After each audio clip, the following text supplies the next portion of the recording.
Surely I'm alright to drive. Yeah. Only had, what, a few? Not enough to put me over. Oh, what? Evening, driver. One long breath, please. If you've been drinking, don't risk driving. Chances are you will be caught. A message from the TAC. Drive safely for everyone. Hi, I'm Alex Lahey, your gig buddy for this series of Always Live. So far, we've been to all sorts of shows. Big ones, little ones, and everything in between. And in this episode, we're visiting a couple of venues where you can bring your own drinks. Yep, a BYO live gig.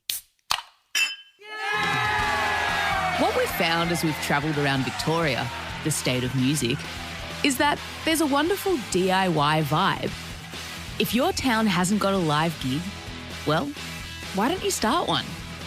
In this episode, we're heading to Gippsland and checking out some of the most unique venues in the state. Starting in a tiny town called Archie's Creek, which I bet you'd never heard of until the local pub started doing gigs. I think what Peter Foley has done at Archie's Creek is extraordinary.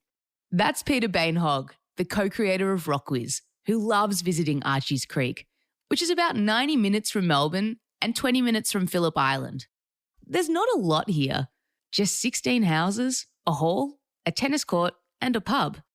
Yep, it's tiny.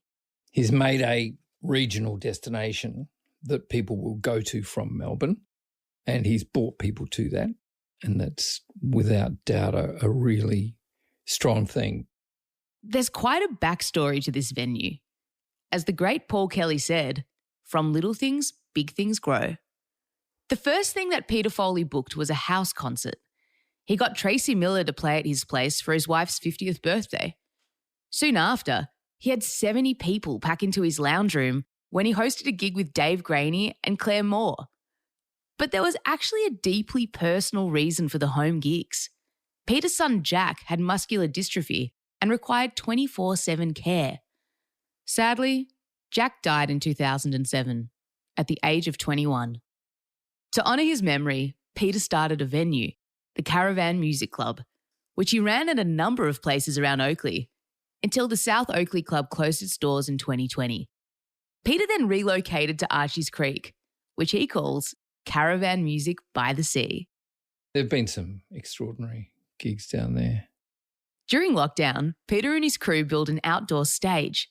It's a beautiful setting, and the venue has already hosted plenty of Aussie legends, including Ross Wilson, Mick Thomas, Stephen Cummings, Kate Sobrano, You Am I, Ella Hooper, and this guy. Yeah. Hi, it's Henry Wagons. You have the pleasure and privilege of listening to the Always Live podcast.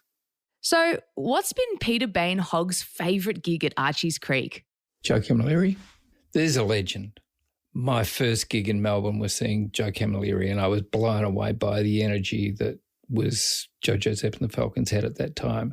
And here we are 40 plus years later, and he has got just as much energy in all his performances. I think he's the most amazing performer that we have. He's just a gift. Everything that he does is fantastic.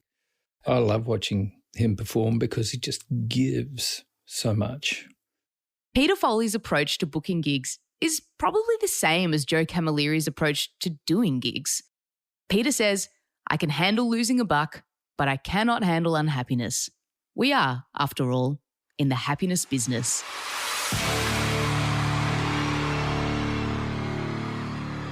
Archie's Creek is just 20 minutes from another big gig, the Western Port Hotel in San Remo.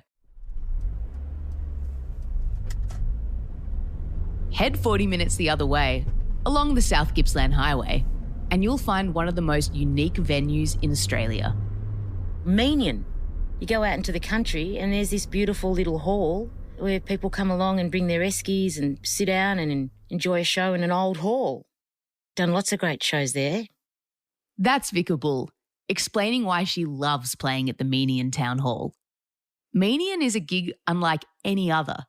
In 1999, a local named Ian Bevington decided that the area needed some live music. So with some like-minded people, Ian formed the Lyrebird Arts Council, and the Meenian Town Hall was transformed into a music mecca. I've toured. I've been to pretty much every festival in Australia, and it is still my favourite gig. That's music industry veteran Mal Holt, who's the production manager at the Meenian Town Hall. So what exactly does that mean? I'm the front of house engineer, I'm the lighting technician, I'm the system guy. Anything that needs to happen to make sure the artists get on stage, it's what I do. Some acts bring their own front of house people. If that's the case, I just go and do lights. If they don't bring anyone, I do everything. That's lights, front of house, monitors, the whole lot. I liaise between the people that put on the gig, which is Lyrebird at Meenian.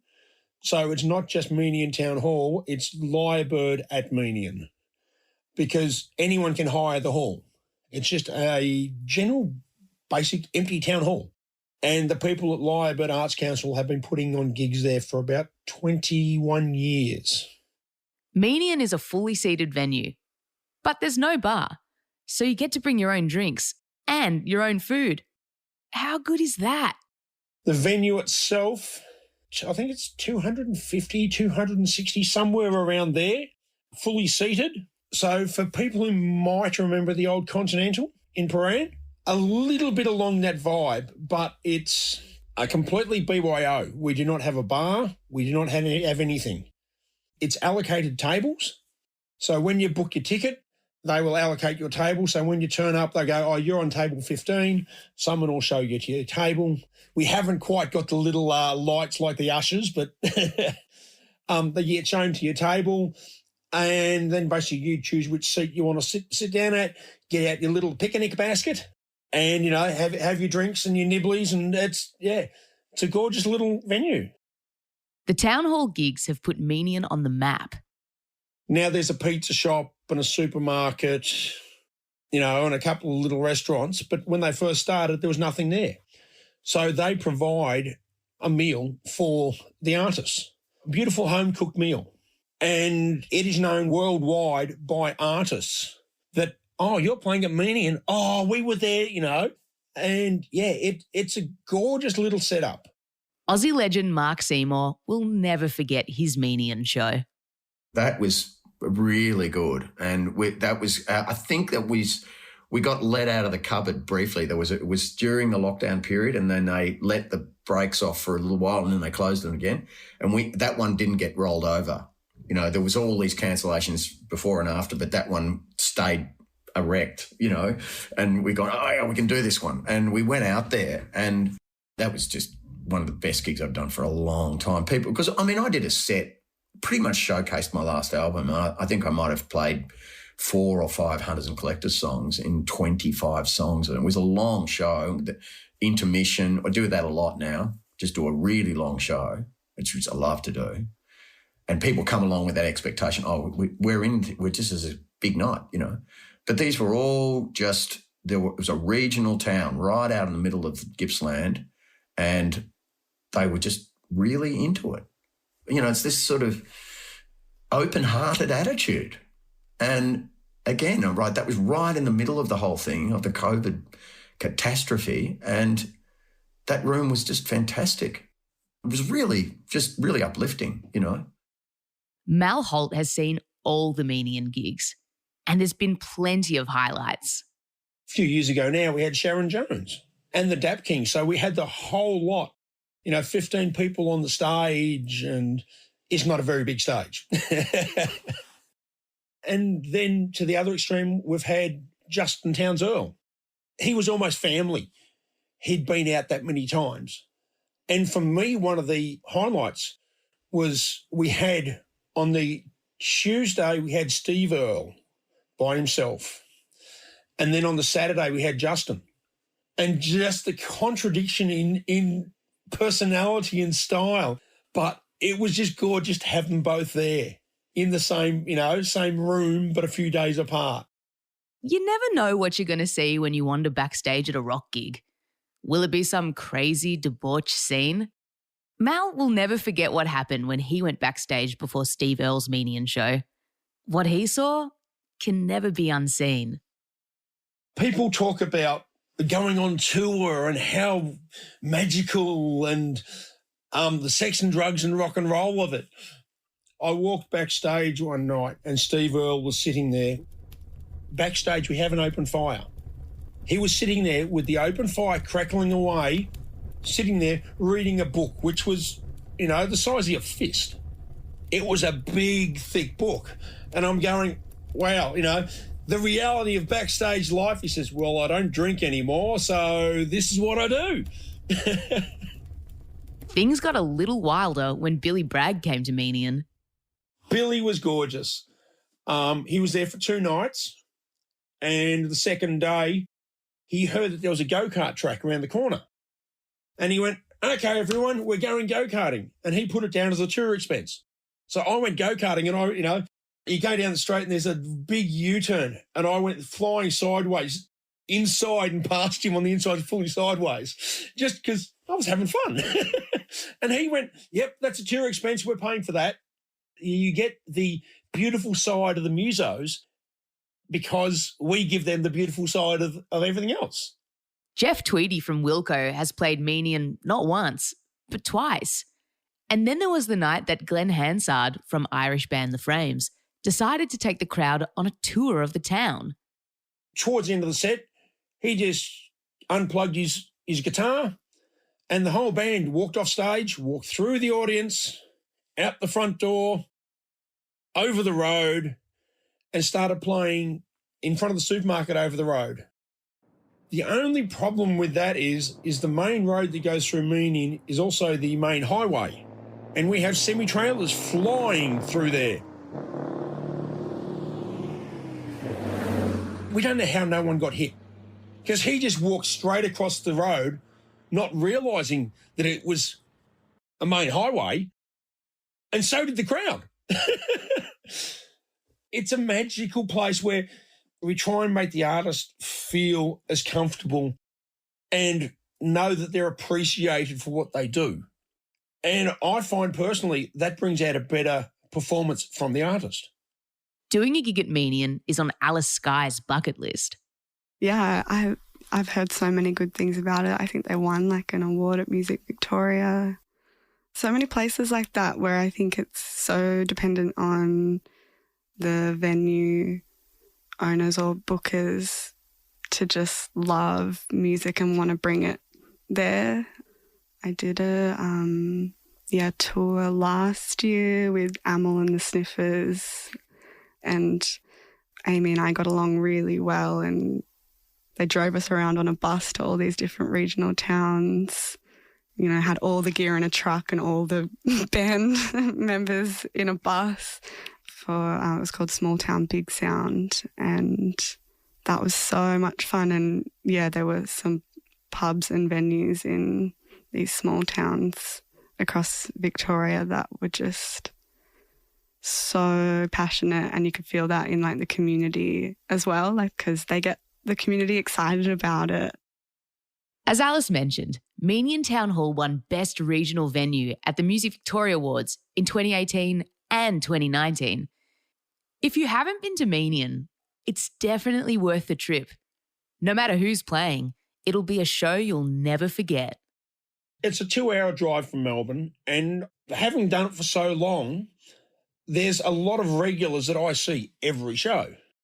But there's a lot of people, and, because I'm set up at front of house, that's right next to the front door. So I'm talking to a lot of people throughout the night. And over half of our audience drive from Melbourne down to see it because there's nothing like it in Melbourne. I think we're ready for this. We're ready for this.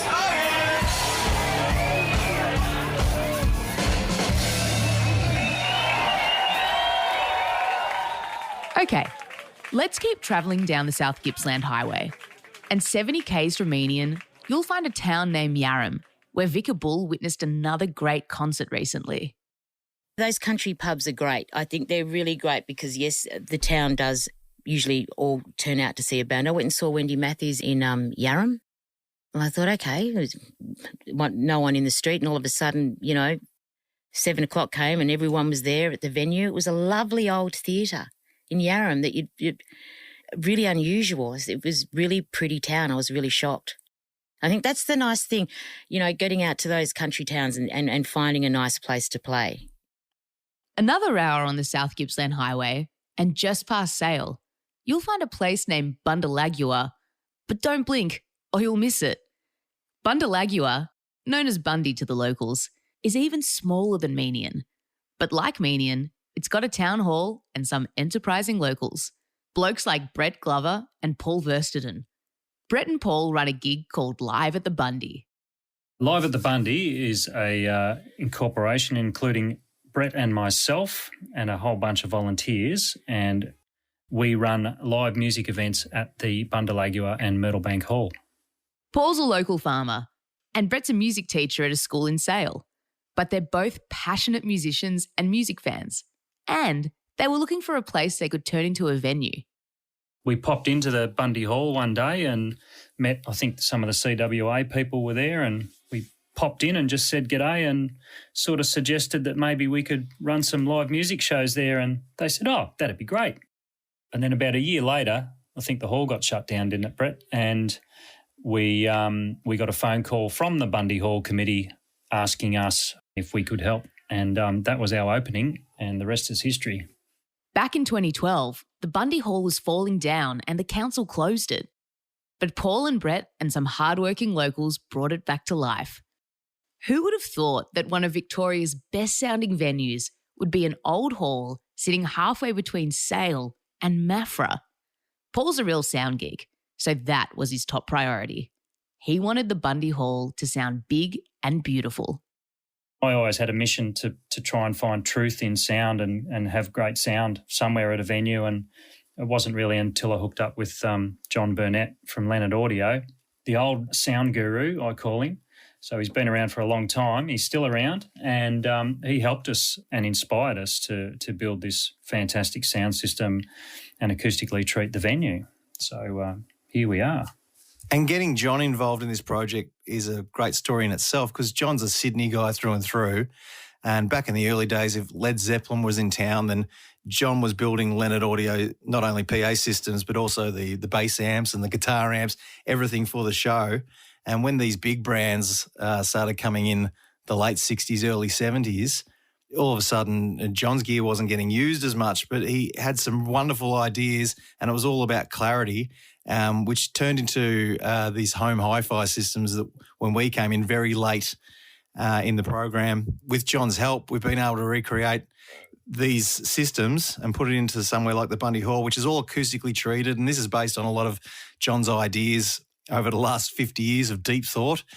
And being able to work with him has been a real eye-opener for us, and we've learned a lot. Yep, this is a venue that proudly proclaims it's all about the music. So eventually we've become financially secure, and that's all off the back of ticket sales to shows. So we don't serve or sell alcohol. The venue's BYO. We run a raffle and we have a barbecue. And the power of the community coming on board has got us where we need to be. When the legendary Joe Camilleri played here, he said, every community needs a Bundy Hall. It was an honour to see it firsthand. Viva Bundy Hall. There's been a lot of mutual benefit between Live at the Bundy and the Bundy Hall. So it's the music's revitalised the hall, and because it's revitalised the hall's been able to attract funding for its own upgrades, which has in turn helped Live at the Bundy, because now we've got an even better venue. So it's just been I think it's a really great story of the power of community and music. Initially, however, the locals were a little sceptical. So with us, it's always been a bit of a challenge to get people to come along. And it's been funny. People often ask, did you start with local people and getting them involved and then trying to reach out to the city and getting people down to Gippsland? The experience has been quite the opposite at the beginning, because we are a local venue. The locals saw us as that and thought, well, we've seen it all before and heard it all before. We know what local bands and local venues sound like, and we're not willing to pay $20 a ticket to go and see what we can see for free at the pub on Saturday night. So we were actually mostly getting people from out of town or from the city to come down to experience the sound and the setting and the acts that we were actually able to attract to the venue. We started out doing a lot of blues music, which was great. Always attracts people from all over. So initially, we didn't get a lot of traffic from Sale or Maffra. And then occasionally you do a blockbuster show. You might, probably the Black Sorrows was the first one that really put us on the map at the time. And a few of the locals would come along to that and then go, oh, gee, what is this place? We didn't know this was here. And we still get that to this day of people that are local that don't even know that what's going on in the Bundy Hall. But the word has spread slowly and it's getting further and wider and people coming from all over, but more importantly, a lot of local people. We're getting a lot more local people coming now, which is also good. And that's sort of reflected in our membership base that we've created now. So what's been the best band to play at the Bundy? We get asked this all the time, and it's really hard to put a finger on who was the best or what did you enjoy the most. We'll always view success as a band comes to the Bundy Hall on their way in. They see this little hall in the middle of a cow paddock and think, why are we here and why are we doing this? And then they'll get on the phone to management and say, what the heck are we doing here? And then by the end of the night, when they've experienced people coming out of the darkness, enjoying the music, being highly appreciative of what they do, we accommodate them very well, we feed them, we look after them. And by the end of the night, they're all smiles and very chatty and can't wait to come back for another visit. I think that's my favourite thing about being involved in this project. We love it when they love it. And we know that when a band is happy on the stage and can hear themselves and are in a great venue with a great community, the band always performs really well. So you get that aspect of it as well. We've had, blockbuster shows, like I say, Black Sorrows, John Stevens, Kate Sobrano, had some big names like that. We've also had lots of other unknown bands to us at the time. My personal favourites are the unknowns. I just love it when we have a band I've never heard of, I've never listened to their music, and they roll into the Bundy and I hear something totally new for the first time. So they're just my personal favourites, but the other bigger shows are great for other, all the reasons that Brett said, and seeing a huge community of people all having a great time. There's a lot of kicks in that as well. So we get kicks all round, don't we, Brett? Yeah, that's the thing with the unknown bands. We know they shouldn't be unknown, but this is the industry at the minute where they don't have as many radio shows, TV shows that are promoting Australian music anymore. It seems to be just an easy thing just to pump out the music from America or England or just anywhere else but Australia. We wanted to be part of something where those great bands that are out there, we can bring them into a venue like this and put them on a stage and make them sound the way they deserve to sound in front of an appreciative audience. Brett and Paul have had many memorable moments over the past 9 years. Well, at the Bundy Hall, it's so uniquely country. I remember we had some sound baffles that are on the wall, and it's a beautiful surface to be able to pin a notice to. So someone saw in their wisdom, thought this is a great opportunity to put up an advertisement in the Bundy Hall, and it was sheep manure. If you'd like sheep manure, please call this number. To this day, we've got no idea who put it there, but at every show, we would point out the sheep manure advertisement and say, please call the number. In fact, if you get an answer, please let us know who it is. We've got no idea who the sheep manure salesman was, if they sold out or if they're still in business. There's so many funny things that happen. We have a banter on the stage and we run a raffle and we always have fun doing that stuff. Well, way back we had Angry Anderson and the James Southwell band, and Angry and the drummer got lost. I think they were about 3 hours late to the gig. It was pretty funny at the time, but everyone sort of understood and we hung about and we did it, we messed about for a while and eventually the show got underway.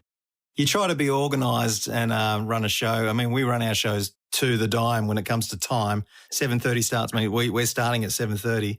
But if ever there's been a hiccup, it always turns into something else very unique. I don't think we've ever had a hiccup where it's been a disaster. It's always been uniquely a country feel. We've always sort of said that our venue is a city venue, but set out in the country. And I think that's a perfect way to set it because we were forever travelling to Melbourne to watch shows of that calibre. And of course, we'd have to spend so much on accommodation, petrol, meals. We like the idea of being lazy, I guess, and just organising bands to come to us. And luckily for us, we've found enough people in our area that want to join in as well and help foot the bill. Build it and they will come. The bands and the fans. Now, the Bundy Hall holds about 200 people. As the guys point out, it's not a pub and it's not a theatre. I think we offer something that's a little bit in between because we're not seated. We're a BYO drinks venue. We're not about running a bar and trying to make money that way. We are solely raising revenue off ticket sales.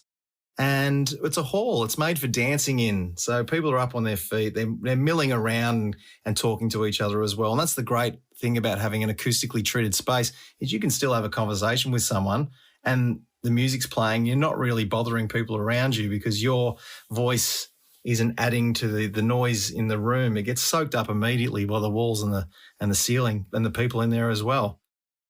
It's venues like Archie's Creek, the Meenian Town Hall, and Live at the Bundy that remind us how important live music is. It brings people together, and it's a place where the community can gather, in good times and bad. You know, sometimes we actually forget that it's needed too, because we're lucky enough we get to do this around 14 times per year at the Bundy Hall. Sometimes we forget how positive effect it has on other people, and sometimes we do need to be reminded of that. Like we'll just be going through the run of the mill through a show again, and enjoying it. But then at the end of the night, someone will come up and go, "Oh, that is the best sound, amazing experience. Oh, this is what's been going on in my life, and oh, that has just taken all my problems away." And you go, "Oh yeah, that's right. That's why we're doing this in the first place." And we love that term, visceral. It's something magic about live music. Recorded music is great for you, but live music is a visceral experience. It affects you emotionally. It does something to you chemically. We don't know what it is, and I'm sure there's scientists a lot smarter than us who are studying this as we speak and are probably just scratching the surface. So we know it's there. We can't explain what it is, and it's. I mean, I've been there for the birth of all my 4 children, and that was a magic experience too. I mean, I know how that works, but it's still unbelievable that it happens. And I think the next closest thing is this whole music experience. I mean, mankind's been doing this for 40,000 years, and they weren't doing it for money. Back then, it was something that had to happen, and there was a need and a want for it. I think it feeds us spiritually, and I think it promotes intelligence, and I think that's what we all need in the community. And thank God for the venue operators. If not for people like Brett and Paul, artists like me would have nowhere to play. Before we go, Brett's got one more thing to tell us. It's just one more story. We often have people drive past and see the billboard, and then it's the week later they realise that it was the actual band and they thought it was actually just a tribute act that was playing there. We go, no, it actually is the Eurogliders. But there was one particular night, there was a young group of girls there who were there to see the Thirsty Merc tribute show. Someone had pointed out these girls think it's a tribute band tonight. So I went over to these girls and said, "Hey, my name's Brett. I'm one of the organisers. It's actually the real Thirsty Merc that are playing here tonight." And they, of course, looked at me with raised eyebrows as if I was accosting them. So I just walked away immediately and left them to it. I went out back to the band in the green room and said, "There's a group of girls out there that think you're actually a Thirsty Merc cover band tonight." And first of all, they're saying, "Well, I can't believe they paid $45 for that." They came out on the stage and the word had got around that these girls were here for this wrong show. And everyone was just, eyes were on this group of girls as the real band came out and started to play. And Ray Thistlethwaite was kind enough to get on the microphone and go, "We'd like to apologise to the 4 girls who have come here to see the Thirsty Merc tribute show tonight. We hear they're brilliant." So they had a great night. Imagine going to watch an Elvis tribute show and Elvis walks out. Nothing beats the real thing. 1, 2, 3, 4. Next time on Always Live, we're heading to Central Victoria, discovering the great gigs in Ballarat, Bendigo and Castlemaine. And we'll find out which venue is haunted.